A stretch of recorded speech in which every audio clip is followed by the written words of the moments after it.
Nous sommes dans le livre d'Apocalypse au chapitre 4 et la fois dernière, nous avons vu, j'avais essayé d'insister sur les 4 êtres vivants parce que ce sont des éléments clés de ces chapitres et de cet enseignement.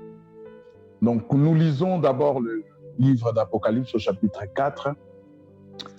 Après cela, je regardais et voici une porte ouverte dans les ciels, telle une trompette. La première voix que j'avais entendue me parlait et dit, « Monte ici et je te ferai voir ce qui doit arriver dans la suite. »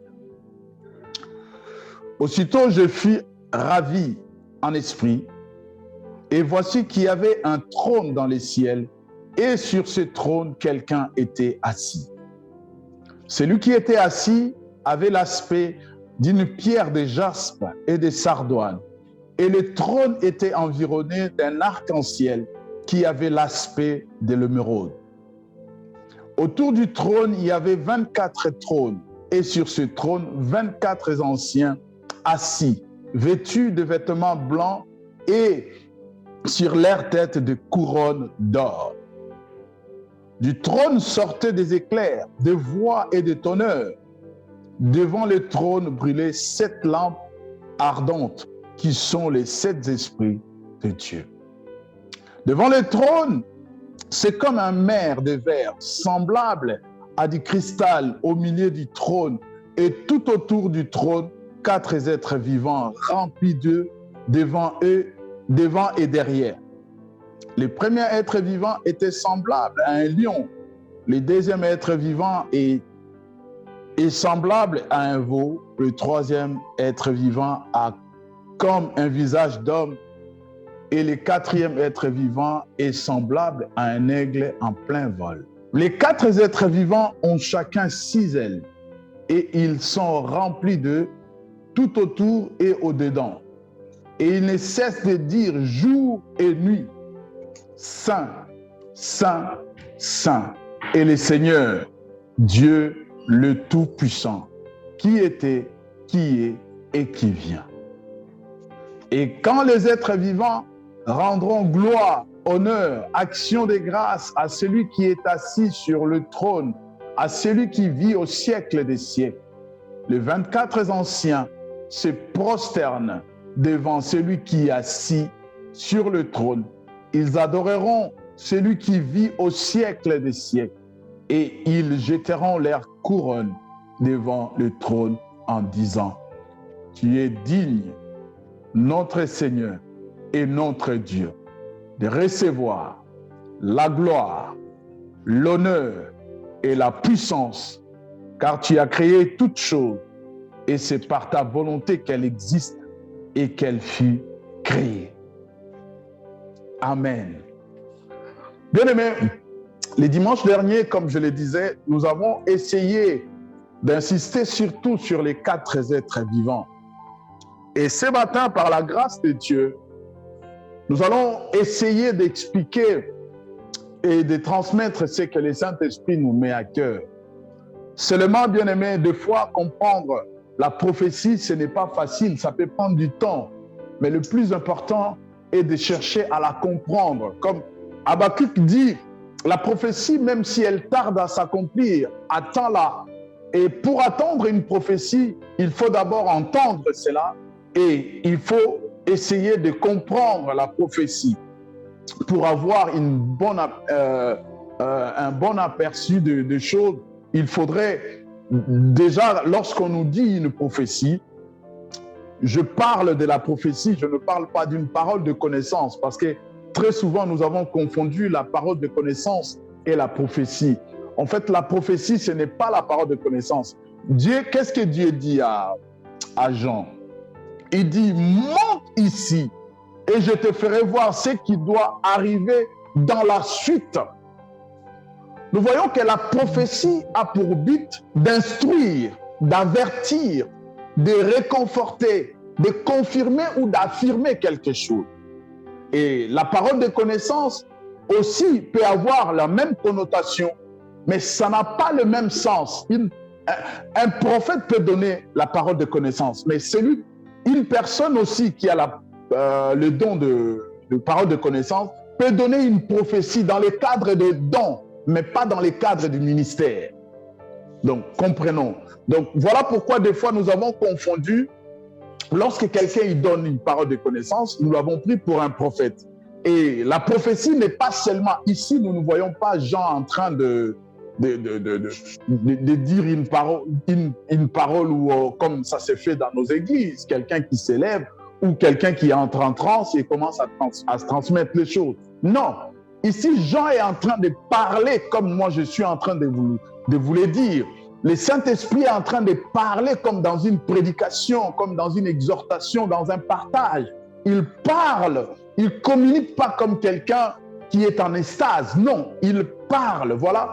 Des fois, bien aimés, nous ne savons pas faire cette part des choses. Et des fois aussi, les gens qui s'appellent prophètes, ils ne nous aident pas à faire la part des choses. Un prophète, c'est-à-dire c'est un prêcheur qui parle de la part de Dieu.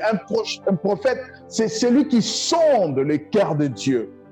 Un prophète, c'est celui qui prend la pensée de Dieu, si je peux le définir comme ça, et la transmet au peuple de Dieu au moment opportun, au moment où le peuple s'attendait à cela. Bon, ce n'est pas ça le but de mon exhortation. On passe, bien-aimé. Dieu dit à Jean, monte ici et je te ferai voir ce qui doit arriver dans la suite de temps. Bien-aimé, même dans notre vie de tout le temps, je l'ai dit la fois dernière, j'ai dit les 4 êtres vivants, très souvent, nous avons confondu, nous les avons considérés comme les anges. Mais loin de là, ce n'est pas des anges. La Bible dit les 4 êtres vivants. Nulle part, bien-aimés. Lorsque nous allons continuer, vous allez voir que ces 4 êtres vivants donnent des louanges à Dieu parce que Dieu les a sauvés. Et nulle part dans la Bible, il est écrit que Dieu a sauvé les anges. Et nous avons dit par cela, ce n'est que des symboles, ce n'est que des représentations ou des images qui représentent l'Église actuelle, qui représentent les rachetés actuels et les rachetés de l'Ancien Testament. Et ici, les 4 êtres vivants sont représentatifs de l'Ancienne et de la Nouvelle Alliance. Nous le verrons même avec les 24 vieillards. Parce que très souvent, nous avons confondu beaucoup de choses.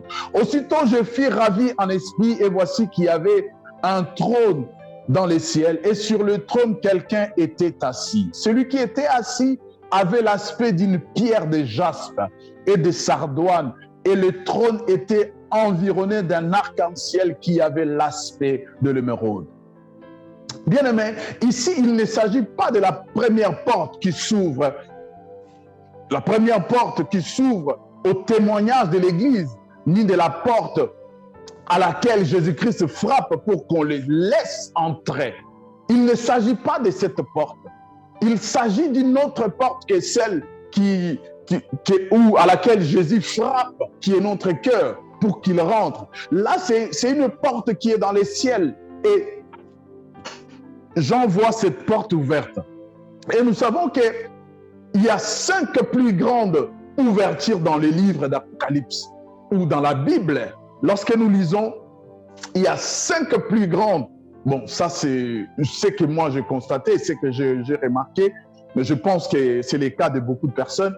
Il y a 5 grandes lignes des ouvertures de portes qui s'ouvrent dans la Bible et qui a une connotation prophétique et qui consiste et qui est d'actualité d'aujourd'hui et qui prend en compte l'Ancien et le Nouveau Testament. Et parmi les 5 ouvertures, nous lisons, lorsque nous lisons même dans Apocalypse au chapitre 2, au chapitre 4, pardon, là où nous venons de lire, nous voyons l'aspect qui est défini de cette porte qui s'ouvre et de ce trône qui est décrit.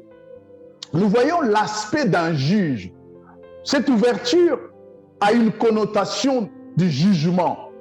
Et lorsque Jean voit ces choses, il regarde, il voit, c'est comme lorsque l'Église, parce que l'Église sera épargnée de la tribulation.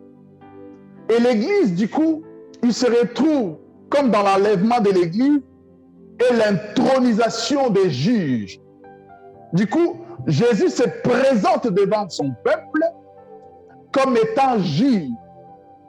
Il a devant lui, aussitôt, celui qui était assis avait l'aspect d'une pierre de jaspe et de sardoine. Et le trône était environné d'un arc-en-ciel qui avait l'aspect de l'émeraude.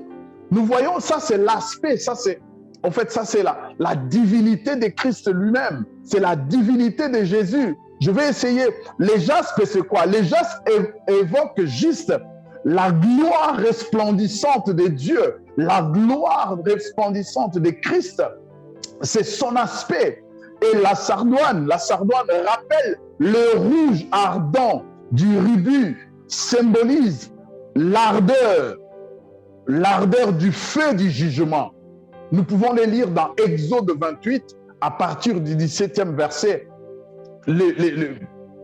La sardoine symbolise cela. Et le trône était environné d'un arc-en-ciel. L'arc-en-ciel est prédominé par deux couleurs. Et la teinte qui domine l'arc-en-ciel, c'est le vert et l'émeraude. Le fait de la sardoine, symbole de la fidélité de Dieu envers la terre et la race humaine. En fait, si nous voulons prophétiquement définir l'arc-en-ciel, en fait, l'arc-en-ciel est le témoignage ou le symbole de la fidélité de Dieu envers la race humaine et la terre. Lorsqu'au temps de Noé, Dieu a détruit la terre par les déluges, après la Bible dit, Dieu a juré de ne plus les faire. Et quand il a juré cela, il a scellé par cette alliance, par ces mots, l'arc-en-ciel est apparu. C'est la fidélité de Dieu. Et jusqu'alors, même si les scientifiques ne croient pas la Bible, ils nous racontent comment les océans vont engloutir la terre. Mais la Bible les déclare, le Seigneur ne détruira plus la terre par les eaux. Et moi, je crois la parole de Dieu. Je crois que la Bible est authentique et véridique et limpide. Et je crois que c'est la parole de Dieu qui s'accomplira. Donc, j'en passe. Autour du trône, il y avait 24 anciens vêtus de blanc et de couronnes d'or. Waouh! Vêtus de blanc et de couronnes d'or. Bien-aimés, lorsque nous sommes dans cette configuration, nous voyons les anciens, les vieillards, vêtus de blanc et de couronnes. Et quelqu'un ou certains, nous pouvons confondre les couronnes qui sont portées ici. Les couronnes, les anciens d'Apocalypse 4 portent des couronnes, non pas des couronnes de souverains, qui en grec veut dire diadème. Nous pouvons le voir, bien-aimés, pour ne pas les confondre. Parce que lorsque nous voyons dans les flots, lisons, si vous avez vos Bibles, prenons Apocalypse chapitre 12, nous sommes toujours dans Apocalypse. Apocalypse chapitre 12, verset 3. Un autre signe apparut dans les ciels, et voici un grand dragon rouge, rouge feu, qui avait 7 têtes et 10 cornes, et sur ses têtes 7 diadèmes. Ce n'est pas de cette couleur, de ces diadèmes ou couronnes dont portent les 24 vieillards. Les 24 vieillards portent des couronnes de vainqueurs, en grec Stéphanos. Le terme qui signifie Stéphanos, c'est-à-dire les récompenses. Ils ne portent pas les couronnes royales. Ils portent les couronnes des récompenses. Comme nous pouvons le voir, la couronne incorruptible, le prix de la course chrétienne. Nous pouvons le lire dans 1 Corinthiens au chapitre 9, à partir du 24 jusqu'au 27. Vous verrez, les couronnes sont énumérées là-bas. La couronne de gloire, prix de la fidélité dans les services. La couronne de vie, prix de la victoire sur l'épreuve. La couronne de justice, prix de combat de la foi. Et j'en reviens Gardez cette page parce que nous allons y revenir. J'en reviens, bien-aimés, pour nous parler des ouvertures. Et lorsque je parle des ouvertures, bien-aimés, nous voyons ces ouvertures dans les ciels. Nous voyons cinq plus grandes ouvertures, comme je l'ai dit, les trônes du jugement où décide le sort du futur de l'humanité. L'enlèvement de l'Église et l'intronisation du juge dans Apocalypse chapitre 4 au verset 2. La deuxième ouverture est l'ouverture du puits de l'abîme, les esprits mauvais pour tourmenter l'homme, la Pentecôte satanique et le triomphe du sous-monde. Apocalypse 9, verset 2. La troisième ouverture, c'est l'ouverture du temple de Dieu dans les ciels, symbole de son amour et de sa fidélité dans l'alliance. Nous avons vu l'arc-en-ciel dont je parlais. La grande tribulation et suprématie de l'Antéchrist. La quatrième ouverture, l'ouverture du tabernacle de témoignage, au moment où le plus terrible jugement sévisse sur le monde, assure à ceux qui seront fidèles au Seigneur. Jugement de l'humanité et de la grande Babylone. Apocalypse 15, verset 5.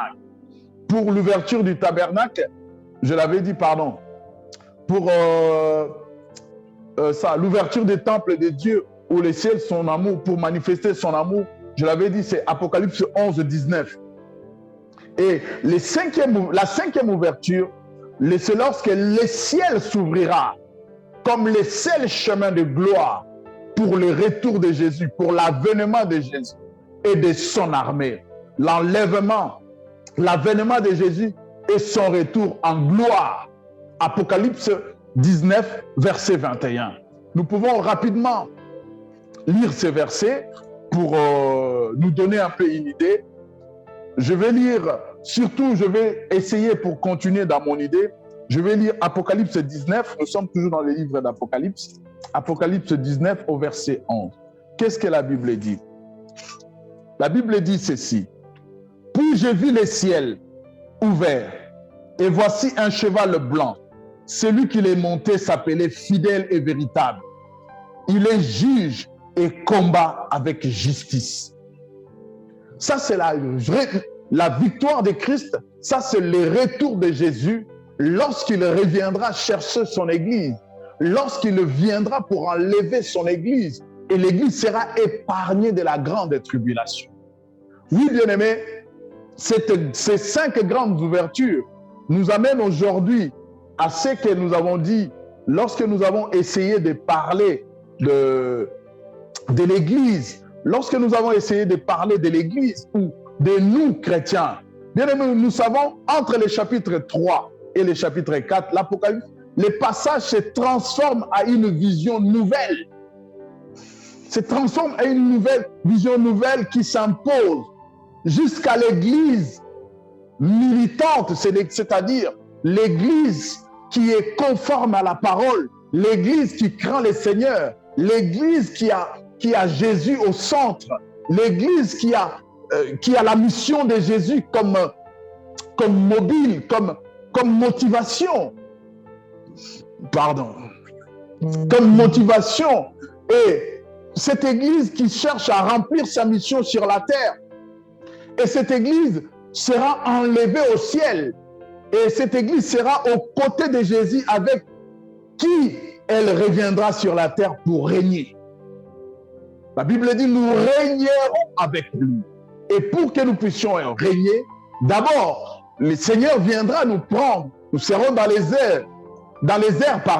Et là où le Seigneur nous préparera, là où nous passerons un millénaire avec lui, et après le jugement, la grande tribulation, le jugement, nous reviendrons pour régner, car l'ancienne terre sera enroulée et la nouvelle terre, la nouvelle cité, celle que Jean a vue, en évoluant, nous le verrons, cette nouvelle cité qui descendra du ciel, c'est là où nous régnerons avec les seigneurs. Nous l'avons dit, la troisième section du livre d'Apocalypse n'a pas pour objet de traiter de l'Église. Toutefois, il est difficile de ne pas avoir en ce début des chapitres 4 une illusion évidente à l'enlèvement de l'Église, qui sera le premier grand acte scatologique, qui sera le premier plus grand acte scatologique. Et l'Église sera en effet enlevée avant le jugement et échappera ainsi à la grande tribulation et à la domination universelle de l'Antéchrist. Oui, bien-aimés, lorsque nous lisons dans Apocalypse chapitre 3, nous pouvons le voir. Apocalypse chapitre 3, puisque nous sommes, Apocalypse chapitre 3 au verset 10. La Bible dit ceci: « Parce que tu as gardé la parole de la persévérance en moi, je te garderai moi aussi de l'heure de l'épreuve qui va venir sur le monde, sur le monde entier pour éprouver les habitants de la terre. Parce que tu as gardé la parole de la persévérance en moi. » Bien-aimés, aujourd'hui, lorsque nous essayons de regarder l'Église, nous avons des images de l'Église. Nous avons une Église conformiste et nous avons une Église qui n'est pas vraiment, qui n'a pas pignon sur rue, une Église qui est le cœur, une Église qui aujourd'hui n'a pas de renommée, une Église qui se prépare à accueillir l'époux. Et cette Église, très souvent, elle n'est pas visible. Et ce que nous voyons aujourd'hui, c'est cette Église qui est compromise, cette Église qui est conformiste, cette Église qui est écuménique, si je peux dire ainsi, qui est dans ce mouvement écuménique, qui essaye de porter le nom de l'Église. Mais alors, le Seigneur ici, il ne nous parle pas d'une Église conformiste, une Église compromise. Il nous parle d'une Église fidèle. Il dit, parce que tu as gardé les paroles de la persévérance en moi, moi aussi, je te garderai de la grande tribulation qui surviendra sur le monde. Oui, bien-aimés, posons-nous la question ce matin. Est-ce que nous gardons les paroles de persévérance de Christ? Aujourd'hui, nous essayons d'interpréter la parole à notre manière. Même moi, oui, peut-être pendant que je suis en train de parler, il y a certains qui disent, oh, qu'est-ce qu'il raconte ce monsieur? Non, je ne fais que raconter ce que le Saint-Esprit me met à cœur. Et je fais confiance au Saint-Esprit parce que j'ai le Saint-Esprit. Et je ne crois pas que le Saint-Esprit, il se trompe. Vous saurez savoir ma pensée et la pensée de Dieu. Ma pensée, c'est celle qui vous amène à critiquer, c'est celle qui vous amène à regarder, à contrôler mon élocution. Mais la pensée du Christ, la pensée du Saint-Esprit, c'est celle qui vous amène à la conviction, c'est celle qui vous amène à la repentance, c'est celle qui vous amène à prendre conscience de qui vous êtes réellement. C'est ça, bien-aimé. Et lorsqu'on ne fait pas la différence de ces choses, on confond tout, on critique, alors que le Saint-Esprit est en train de nous parler. Je continue. La plus grande précision et de rigueur lorsque nous parlons de l'Église, car la fausse Église contraste aujourd'hui avec la véritable. La première a renié sa vocation d'ensembler, séparer l'Église du grec et venir ecclésia, appelée hors de, car elle s'est embourgeoisée, c'est-à-dire figée dans des traditions. Nous avons parlé récemment des traditions. Lorsque je parlais du tabernacle, comment le pain devait être fabriqué sans levain. Et lorsque Jésus vient, il dit aux disciples, ne vous corrompez pas par le levain des pharisiens. Et nous avons dit que le levain des pharisiens, c'est les enseignements religieux, c'est la tradition, c'est la chair, c'est l'homme.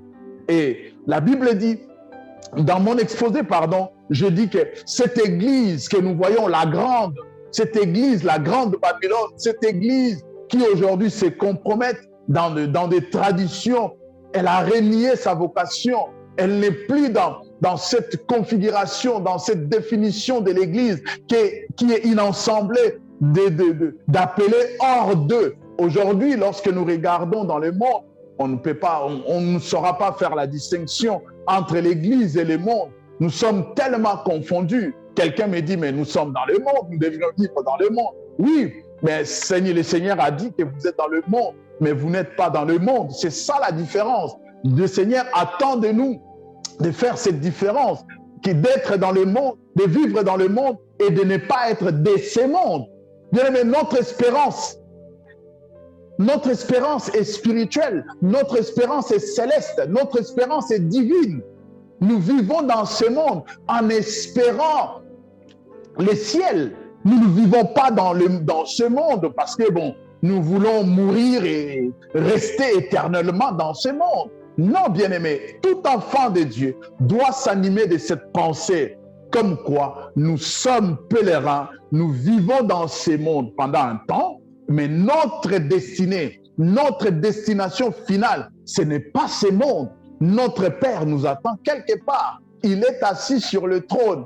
Et lorsqu'il est assis sur le trône, nous voyons la représentation. Et parmi les 24 vieillards bien-aimés, parmi les 4 êtres vivants, je suis, tu y es. Et j'ai envie de ces choses. Et lorsque nous ne considérons pas ces choses, bien-aimés, voilà pourquoi aujourd'hui nous n'avons pas d'efficacité, nous n'avons pas d'influence, nous n'avons pas une vie consacrée, parce que nous sommes religieux. Nous sommes trop dans la chair. Laissez-moi évoluer un peu. Nous sommes trop dans la chair, je disais. Et lorsque nous sommes trop dans la chair, cela n'honore pas Dieu. Du trône sortaient des éclairs, des voix et des tonnerres. Devant le trône brûlaient 7 lampes ardentes qui sont les 7 esprits de Dieu. Alléluia. Je disais, autour du trône, il y avait 24 anciens vêtus de blanc et de couronnes d'or. J'essayais d'expliquer les couronnes dont portaient les 24 vieillards. Ce n'est pas les diadèmes, mais par contre, c'est des couronnes de récompense. Et j'ai donné quelques versets pour nous référer. Et là, il y a les 7 lampes. Et les 7 lampes témoignent juste la sainteté de Dieu. Bien-aimé, Dieu est saint. Et je crois la fois dernière, je nous avais dit, faites attention, si vous remarquez bien, vous verrez, le chiffre 7 revient très souvent. Et je n'ai pas compté le nombre de fois dans les livres d'Apocalypse. Et nous voyons les 7 esprits de Dieu. Et Dieu, ces 7 esprits, ces 7 lampes, pardon, qui est juste la manifestation de la sainteté de Dieu. Lorsque Dieu se manifeste, et ce chiffre est lié à l'apparition de Dieu à l'homme.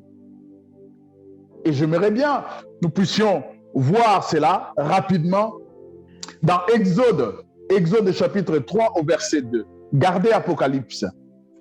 La Bible dit ceci. L'ange de l'Éternel lui apparut dans une flamme de feu au milieu d'un buisson. Regarda et voici que le buisson était tout en feu, mais que le buisson ne se consumait pas. Les 7 lampes, là, Dieu se manifeste dans toute sa sainteté et il se manifeste dans l'homme. Et lorsque nous regardons encore, bien aimé, Dieu se manifeste comme une flamme dans Ésaïe chapitre 4. Ésaïe chapitre 4, à partir du 4e verset. La Bible déclare, « Après que le Seigneur aura levé les ordures des filles de Sion et nettoyé Jérusalem du sang qui est au milieu d'elle, par le souffle de droit et le souffle de destruction. » Là, je suis dans Ésaïe 4, 4 à 5. « L'Éternel créera sur toute l'étendue de la montagne de Sion et sur les ensembles une nuée et de la fumée pendant le jour et l'éclat d'un feu embrassé pendant la nuit, car tout ce qui est glorieux sera mis à couvert. » Je l'ai dit, lorsque le Seigneur apparaît comme ça, comme une flamme, comme une lumière, comme un feu, il apparaît dans les chiffres 7, les 7 esprits de Dieu. Et nous pouvons encore aller plus loin, le voir dans Ésaïe chapitre 6, à partir du 6e verset. La Bible dit, « Mais l'un des séraphins vola vers moi, tenant à sa main une braise qui avait prise sur l'autel avec les pincettes. Il en a touché ma bouche et dit, « Ceci a touché tes lèvres, ta faute est enlevée et ton péché est expié. Donc pour purifier, même pour purifier, le Seigneur, il se manifeste en feu. D'ailleurs, nous lisons dans le livre des Hébreux, que l'Éternel est un feu dévorant. Et il se manifeste comme un feu dévorant et comme un airain poli dans les livres d'Ézéchiel. Lorsque nous lisons Ézéchiel chapitre 1er à partir du 26e verset jusqu'au 27e.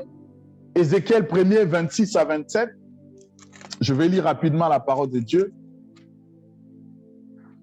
Tout au-dessus de l'étendue qui était sur leur tête, il y avait quelque chose qui avait l'aspect d'un saphir et l'apparence d'un trône. Et par-dessus cette sorte de trône apparaissait une forme humaine. Je vis encore comme un éclat étincelant et ayant l'aspect du feu et qui rayonnait tout autour depuis ce qui semblait être ses reins jusqu'en haut et depuis ce qui semblait être ses reins jusqu'en bas. Je vis comme du feu et une clarté autour de lui. Bien-aimés, les 7 lampes ne représentent que l'aspect, la sainteté de Dieu, lorsque Dieu se manifeste dans sa sainteté. Et Dieu se manifeste où? Dans l'homme. Voilà pourquoi je nous dis, dans les 24 vieillards, dans les 4 êtres vivants, nous y sommes. Il faudrait que l'Église s'y retrouve. Et lorsque l'Église ne se retrouve pas, et devant les lampes, les 7 lampes ardentes, qui sont les 7 esprits de Dieu. Alléluia. Les 7 esprits de Dieu ne signifient simplement le Saint-Esprit dans son ministère du jugement. Et nous allons continuer à partir, je crois, du chapitre 7. Nous verrons le Saint-Esprit se manifester dans les jugements, ouvrir les sceaux, les fléaux, envoyer les fléaux. Et le Saint-Esprit ne fait qu'exécuter les ordres de Dieu. C'est le ministère du Saint-Esprit, bien-aimé, d'exercer les jugements. Et les jugements même dans la conviction de péché, de l'égarement, de la perdition. Jésus l'a dit. Lorsque le Saint-Esprit surviendra, il convaincra le monde du péché, du justice et du jugement. Ça, c'est le ministère du Saint-Esprit. Et le Saint-Esprit de Dieu, c'est le Saint-Esprit se manifestant dans les jugements. Et bien aimé, lorsque nous évoluons rapidement, nous avons vu l'aspect des trônes et nous avons vu la mer des vers. Et dans les Écritures, la mer symbolise, au chapitre 4 toujours, devant le trône, c'est comme une mer de verre semblable à du cristal, au milieu du trône et tout autour du trône. 4 êtres vivants remplis d'eux devant et derrière. Dans les Écritures, bien aimés, la mer symbolise le peuple instable, qui ne cesse de s'agiter sous la pression du mouvement social, des guerres, qui ne cesse de s'agiter sous la pression des séminaires, sous la pression des jeunes, sous la pression des guérisons, sous la pression des prophéties. Ce peuple est instable. Il ne veut pas entendre qu'il y a un homme qui dit des choses ici. Il ne veut pas entendre qu'il y a une journée qui est décrétée ici. Il y a un enseignement qui est donné ici. Même le monde dit tout excès nuit. Et la Bible dit il y a un temps pour tout. Et chaque chose a son temps. Mais nous, enfants de Dieu, nous ne savons pas faire la différence. Nous ne savons pas faire la part des choses. Cette mer qui est agitée, une mer de verre. Par contraste, l'apôtre contemple ici une mer étale, limpide comme du cristal. Elle parle du jour où les vagues de la rébellion cesseront, du mugir ici-bas, et où l'humanité entière sera comme figée devant la manifestation divine du juge. Cette vision céleste peut aussi rappeler l'expérience de 70 anciens d'Israël. Et ces 70 anciens d'Israël, bien aimés, j'aimerais que nous puissions les lire. Et après, on pourra... prenons Exode 24. Exode 24 à partir du 10e verset. La Bible dit ceci. Je vais commencer un peu plus haut. Moïse prit le sang au verset 8. Je commence au verset 1er pour nous donner une idée. Dieu avait dit à Moïse, monte vers l'Éternel, toi-même, ainsi qu'Aaron, Nadab et Abihu, et 70 des anciens d'Israël, et vous vous prosternerez de loin. Lorsque, bien aimé, j'essaie ici de nous expliquer où on parle ici, je pense, tous les prêcheurs qui sont passés ici ou qui, bon, je parle de prêcheurs de la Philadelphie, nous essayons d'expliquer que l'Ancien Testament est le reflet du Nouveau. Jean n'a pas vu autre chose que ce qui est préfiguré ici. Ici, bien-aimé, Dieu désigne les gens qui devraient se présenter devant lui.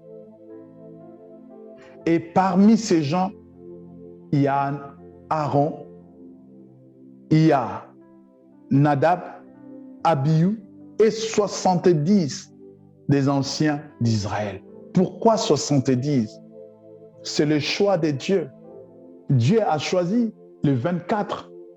Pourquoi seulement 24? C'est le choix de Dieu. C'est une représentation. Dieu prend les 24, les 70 de peuple pour que ces 70-là représentent le peuple. C'est-à-dire, si j'étais israélite, à ce moment-là,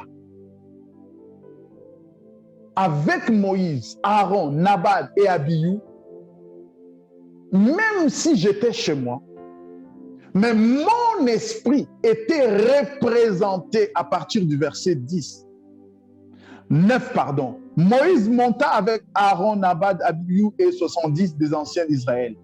Ils vinrent Dieu d'Israël sous ses pieds. C'était comme un ouvrage de saphir étincelant, comme le ciel lui-même dans sa pureté. Il n'étendit pas la main sur l'élite d'Israël. Ils eurent une vision de Dieu, puis ils mangèrent et burent. L'Éternel dit à Moïse, monte vers moi sur la montagne et reste là, je te donnerai des tables de pierre et la loi et le commandement que j'ai écrit pour les enseigner. Voilà pourquoi, bien-aimés, moi je dirais même, les systèmes politiques n'a fait que copier l'administration de Dieu, les conseils de Dieu.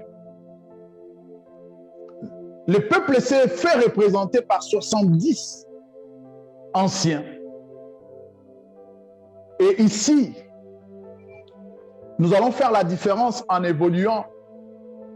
Nous verrons très souvent, je l'ai dit quand je parlais du ministère, nous avons confondu, on confond ancien et ancien.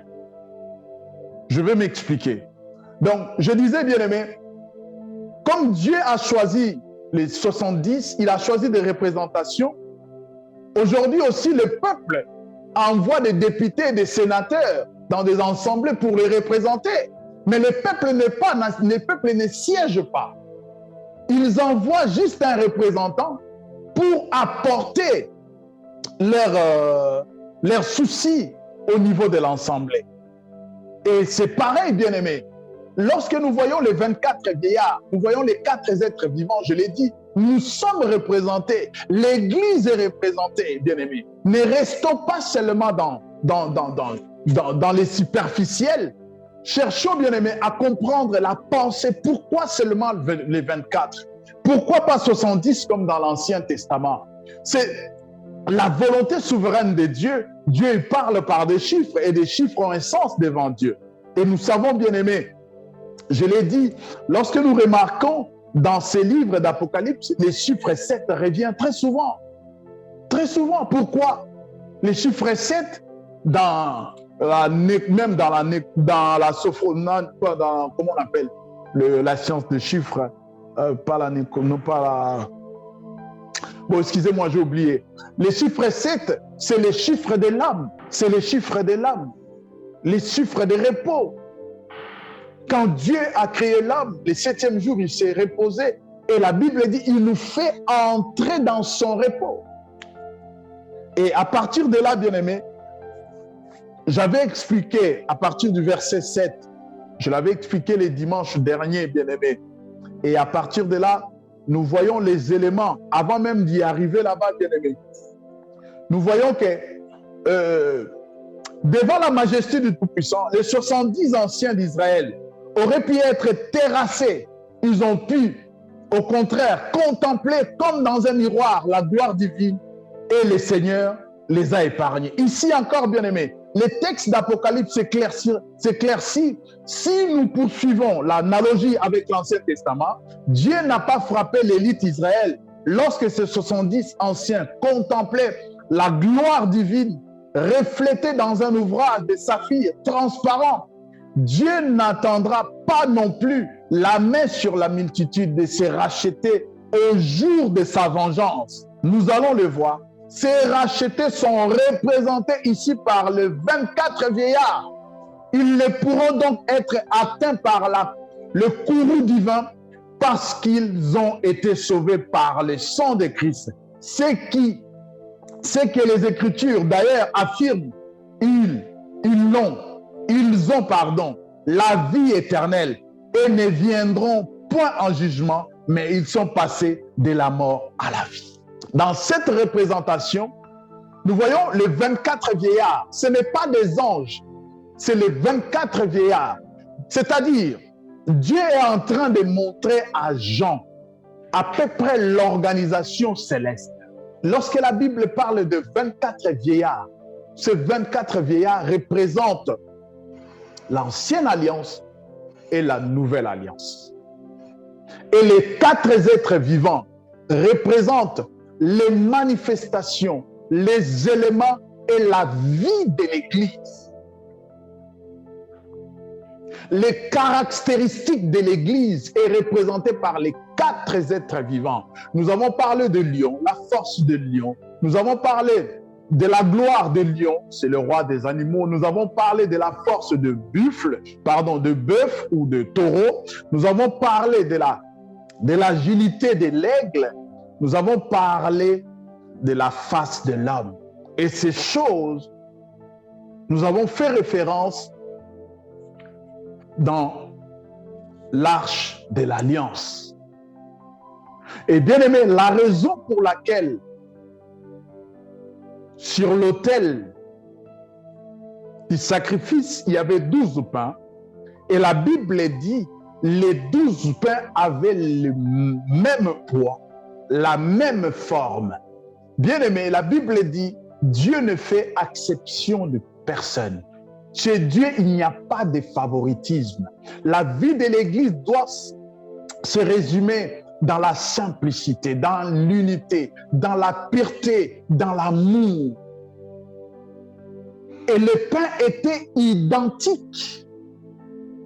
L'Église doit vivre cette harmonie où les plus faibles doivent soutenir ceux qui sont, les plus forts, doivent soutenir ceux qui sont faibles. Où les riches doivent donner aux pauvres. Dans tous les domaines. Tu te crois tout connaître. Bien aimé, à quoi servira, excusez-moi, ta connaissance si tu ne sais pas la partager? C'est comme le monsieur qui a créé l'électricité, qui Mais s'il avait gardé ça pour lui, peut-être que le monde serait toujours dans le noir, la nuit. À quoi te sert ta connaissance? Pour t'enorgueillir? Non. Les 5 pains étaient identiques. Les 5 pains étaient identiques. Et tout Israélite, pour entrer dans le lieu, pour entrer dans l'arche, il devait passer par les sacrifices. Il devait passer par les sacrifices, bien-aimés. Les sacrifices dont je parle ici, ce n'est pas celui qui est considéré aujourd'hui, ce n'est pas celui qui est dans notre conception. Les sacrifices qui est dit ici, c'est les sacrifices que tout homme fait pour devenir enfant de Dieu. Et dans les sacrifices, il y a le renoncement, il y a la repentance. Et dans la repentance, il y a réparation, il y a la rémission. Et lorsqu'on n'est pas passé par ces choses, bien-aimés, on n'est pas enfant de Dieu. Les souverains sacrificateurs ne pouvaient pas prendre les risques de prendre quelqu'un qui n'était pas passé par la cuve des reins, de prendre quelqu'un qui n'avait pas un animal, de prendre quelqu'un sur qui qu'on n'avait pas fait mention de sang, pour le signifier comme quoi ce péché était pas. Lorsque nous passons par la grande porte, qui est le Seigneur, nous devenons sacrificateurs, nous devenons enfants de Dieu.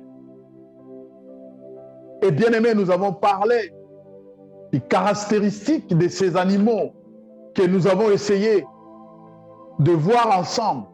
Je parlais de l'aigle, je parlais de lion, je parlais de la face de l'homme, je parlais de bœuf. Et je pense que chacun de nous avait retiré quelque chose, avait tiré quelque chose par. Et bien aimé, la Bible parle de ces 24 vieillards. Aussi, tout porte à croire que ces 24 anciens semblent assemblés autour du trône pour chanter des louanges à l'agneau sont représentatifs de l'ensemble des rachetés de l'Ancien et de la Nouvelle Alliance, qui auront été récompensés et couronnés. Mais pourquoi ce nombre de 24? L'Ancien Testament peut ici encore nous éclairer en obéissant à un récit de la main de Dieu. Le roi David prépara la construction du temple et l'organisation de son service. C'est alors qu'il institua. J'aimerais que nous puissions lire cela dans 1 Chronique 28. S'il vous plaît, rapidement. 1 Chronique 28, ce n'est pas un hasard. Ce n'est pas que Dieu s'est réveillé comme ça. 1 Chronique 28, verset 11, à partir du verset 11.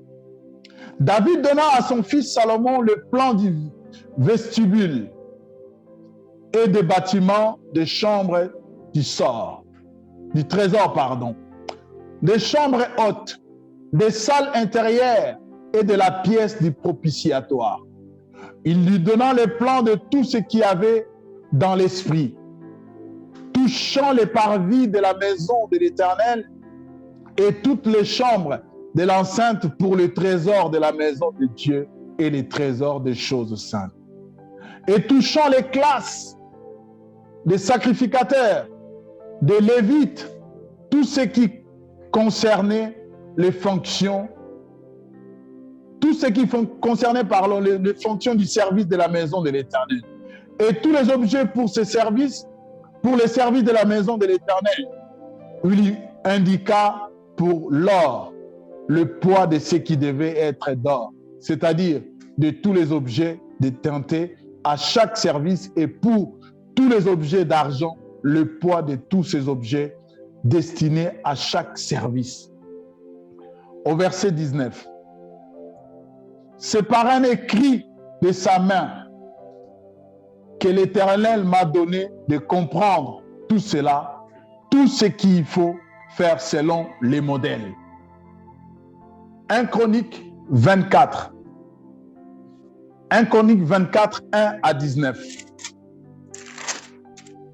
Classe des fils d'Aaron. Fils d'Aaron, Nadab, tout haut. Verset 2. Nadab et Abihu mourirent avant leur père, mais sans avoir de fils. Eliezer et Ithamar exercèrent les sacerdoces. David ainsi que Sodok, parmi les fils d'Eliezer, et d'Abimelech, parmi les fils d'Ithamar, classent les fils d'Aaron selon les chars de leur service. Il se trouva parmi les fils d'Eliezer plus de chefs que parmi les fils d'Ithamar, et ils les ont classa, de sorte que les fils d'Eliezer avaient 16 chefs de maison patriarcales, et les fils d'Ithamar, 8 chefs de maison patriarcales. On les classa par le sort, les uns avec les autres, car les ministres du lieu saint et les ministres de Dieu étaient des fils d'Eliezer, et des fils d'Ithamar. Les secrétaires Chiméas, fils d'Ithéméal, de la tribu de Lévi, les inscrivit devant le roi et les ministres devant les sacrificateurs. Sodok devant Abimelech, fils d'Abiatar, et devant les chefs de famille des sacrificateurs et des Lévites. On prenait une maison patriarcale pour Eliezer et on prenait une maison pour Ithamar. Les premiers sorts échouent. Ici, on cite le nom de tout ce qui avait été choisi. Les 19e à Péatan, les 20e à Échiel, les 21e à Yakin et les 22e à Gamoul, le 23e à Delaéou, le 25e à Masilou. C'est ainsi les 24e. Si vous lisez à partir du 17e verset, c'est là où vous verrez que Dieu a fait choisir à David 24 personnes pour représenter le peuple. Et c'est ainsi qu'ils furent chargés de leur service pour entrer dans la maison de l'Éternel selon la règle établie par l'intermédiaire de leur père Aaron, comme le lui avait ordonné l'Éternel, le Dieu d'Israël. Vous voyez d'où les 24 vieillards viennent. Je l'ai dit, c'est représentatif.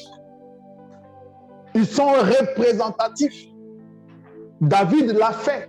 Et l'ange a dit à Jean, monte ici, je te montrerai. Et je ne sais pas si je l'ai dit, ici dans Apocalypse, il y a des choses qui sont déjà passées, il y a des choses que nous sommes en train de vivre, et il y a des choses à venir, des choses qui s'accompliront lorsque l'Église sera enlevée et lorsque l'Église viendra régner sur la terre. Selon cette interprétation, et je pense que beaucoup de traducteurs ou de prêcheurs seront d'accord avec moi, les 24 anciens représentent l'ensemble des chrétiens de l'Ancien et de la Nouvelle Alliance. Quelqu'un me dit, mais dans l'Ancien, il n'y avait pas la chrétienté. Oui, l'ensemble des rachetés, des sauvés de l'Ancien Testament et du Nouveau Testament. Et lorsque nous continuons, ça je l'avais expliqué, les 24 anciens que j'ai dit et j'ai essayé de représenter ici, par la grâce de Dieu, je pense que les 24 anciens se prosternant devant celui qui est assis sur le trône, ils adoreront celui qui vit au siècle des siècles et ils rejetteront leur couronne devant le trône en disant, tu es dit notre Dieu et tu es dit notre Seigneur et notre Dieu de recevoir la gloire, l'honneur et la puissance. Et lorsque nous regardons les caractéristiques de l'Église, nous voyons l'honneur du lion, la puissance ou la force du taureau ou du bœuf, et nous voyons les actions de grâce de l'Église. Tu es digne, toi qui es assis sur le trône, tu es digne de recevoir ces choses. La louange, l'honneur, la louange qui vient de l'aigle, l'honneur qui vient du lion, la gloire qui vient de l'homme, la face d'homme, et la force qui vient du bœuf. Et nous lisons cela même dans le chapitre 5 qui est juste à côté. Le chapitre 5, la Bible dit « Et vit au milieu du trône des 4 êtres vivants et au milieu des anciens un agneau debout qui semblait immolé. Il avait 7 cornes et 7 yeux, qui sont les 7 esprits de Dieu envoyés par toute la terre. » Et la suite, nous voyons, à partir du 4e verset, je l'avais dit, c'est la partie prophétique d'Apocalypse.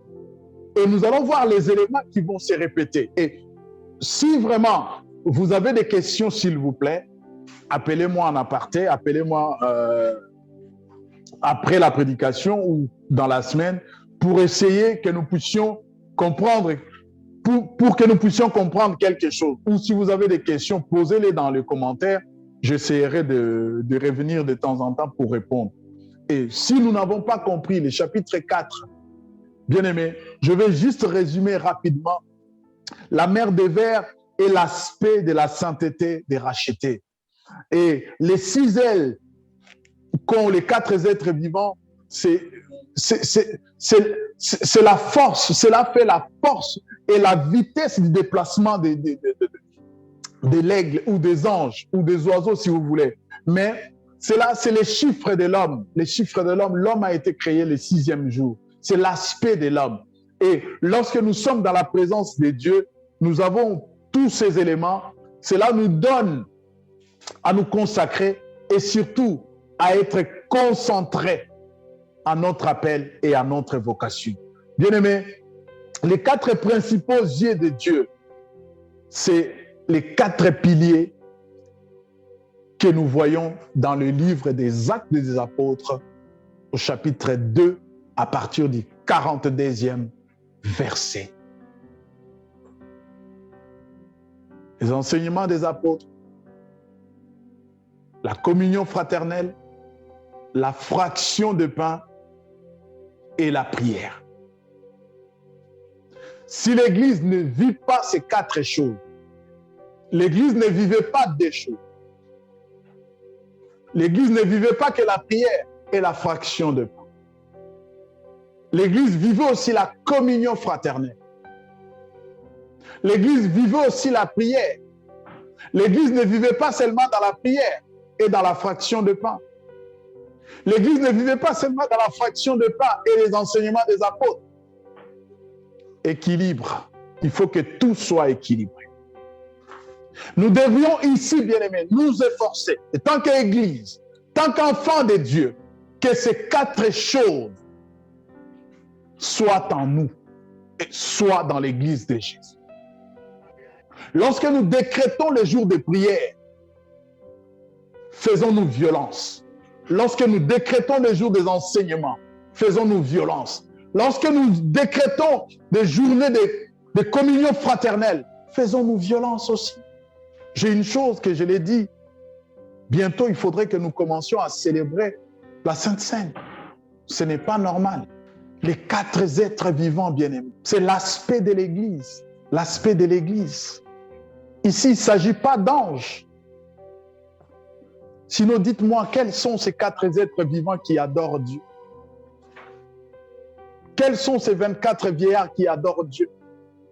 Ce n'est pas des anges, c'est des êtres, des 4 êtres vivants.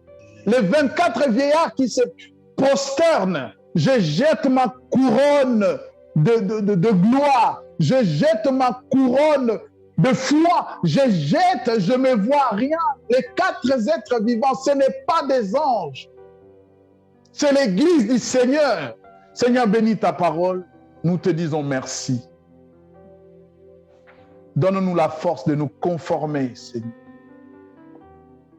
à ces 4 aspects, sachant que nous sommes représentés par les 24 vieillards. Et tu attends de nous, Seigneur, l'honneur, la gloire, la force et la puissance. C'est cette église-là, Seigneur, que tu es en train de préparer. Et je t'apporte peuple, afin que tu le prépares, Seigneur, à te ressembler. S'il te plaît, papa, que ton nom soit béni et que la gloire te revienne à tout jamais. Au nom de Jésus.